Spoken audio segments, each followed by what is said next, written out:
Un territorio unico dal 2024, riserva della biosfera MAB UNESCO con vini unici Colli Euganei, una terra che si è riscoperta capace di un prodotto sempre più di qualità. Sindaco di Cinto Euganeo e dal 2004 ambasciatore dell'Associazione Città del Vino, Ivano Giacomin ci spiega il perché. È una terra che è stata fortemente sottovalutata proprio per le sue caratteristiche, perché i Colli Euganei hanno una genesi estremamente particolare che ha portato ad una geologia, ad una formazione dei terreni molto eterogenea e quindi ogni piccola valle ha delle caratteristiche tutte sue e queste caratteristiche vulcaniche vengono trasmesse ai prodotti.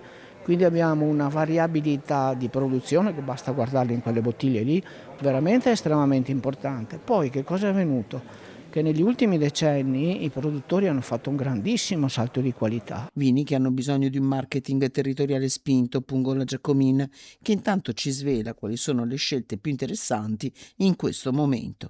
Un Pinello, ad esempio, ci sono ancora dei produttori che ci credono poco, ma è un vino unico, è un vino che troviamo solo sui Colli Euganei, non lo troviamo in altri territori d'Italia, quindi non di altre regioni, di tutte le regioni d'Italia.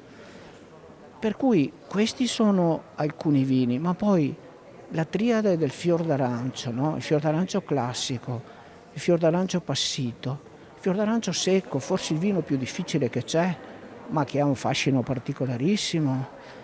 Il Selprino che stiamo rivalutando, lo stiamo rivalutando ma lo stavamo perdendo se non ci fosse stato un pool di aziende che si sono intestardite addirittura a spendere soldi per un pool di avvocati per difendere quel prodotto lì, l'avremmo probabilmente perso. Oggi abbiamo un prodotto unico per caratteristiche, per delicatezza, è il vin che io dico sempre, è il vin da ombre, che va bene dalla mattina alle 9 fin quando andate in letto a sera.